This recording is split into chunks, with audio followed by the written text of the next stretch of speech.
This mission will test your discipline. Long interest. Gagampanan tungkulin. Parish priest of Quiapo Church.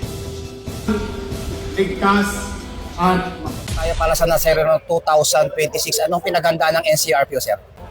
Well, sa pamamagitan ng maayos na pagpapatupad natin ng kaayusan dito sa Traslasyon 2026, pamumuno ng ating Regional Director ni si Police Major General Anthony Abellada Aberin ay pipilitin o gagawin natin lahat ng ating makakaya para masiguro yung seguridad ng aktibidad na ito.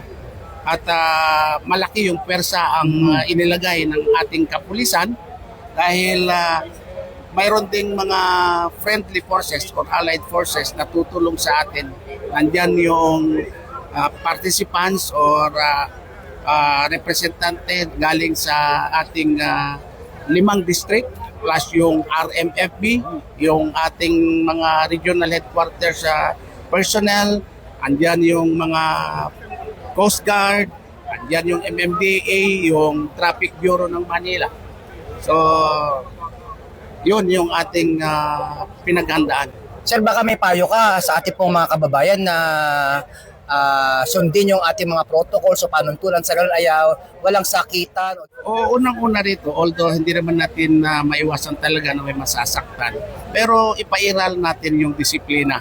Kasi bilang deboto, kailangan igalang din natin yung mga kasamaan din natin kasi isipin natin hindi lang tayo. Milyon-milyon ito.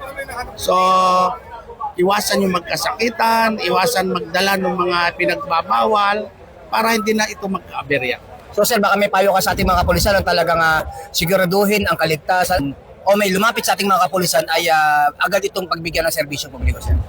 Lahat naman at oras-oras naman, walang masasabing sasayangin natin oras para ito ay pagsilbihan yung ating mamamayan.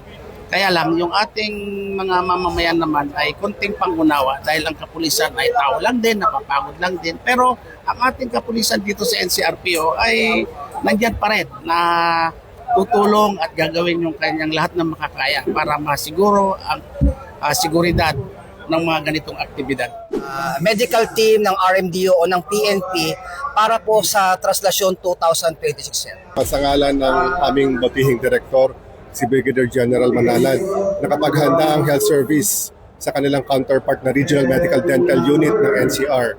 Kasama na rin ang 5 district ng Metro Manila para sa paghahanda para sa Traslasyon 2026 na Nazareno. May mga medical teams tayo mga nakadeploy na nakapwesto sa iba't ibang segments ng procession route.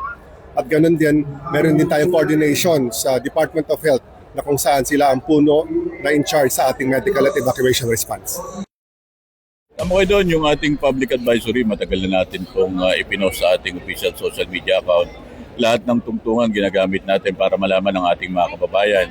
At yung ating mga panawagan yan, hindi lamang ito sa Manila Police District, kundi katulong natin yung ating local government and other agency natin para sabi nga natin mas maraming makaalam. Alam naman natin na ang ating social media users sa 80 million. So ito yung pinakamabilis na pamamaraan para maipaalam natin itong mga sabi nga natin tagubilin natin. Ito sa mga kababayan natin, yung mga deboto na magpa-participate ngayong Traslasyon 2026. Natin yung kwerpo ng ating pambansang pulisya ay handang-handa na. Matagal natin ito pinaghahandaan kung saan nga nakita naman natin mahigit kumulang 15,000 PNP personnel ang gagamitin natin dito.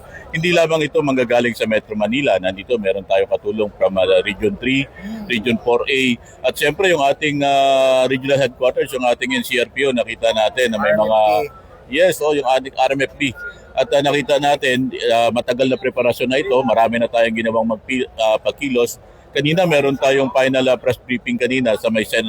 Benedict building dito sa may Quiapo Church. Kung saan nandun yung iba-iba nating mga head ng mga agency, pati yung ating mayor nandun din. At sinagot yung mga katanungan ng ating mga media tungkol dun sa ating paglalatag ng seguridad at saka mga ibang issue tungkol dito sa gaganapin at traslasyon. Mula po dito sa Grandstand, lungsod ng Maynila at sa ngalan po ng aming Regional Director ng NCRPO, Police Major General Anthony Aberin, At sa aming pong Force Commander ng Regional Mobile Force Battalion ng NCRPO, Police Colonel Celso M. Rodriguez, kasama si Patrolman Bulao.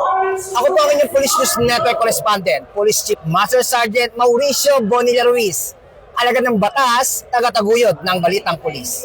Police News Network, alagad ng batas, tagapagtaguyod ng Balitang Pulis, sandigan ng mamamayan, patnubay ng katotohanan.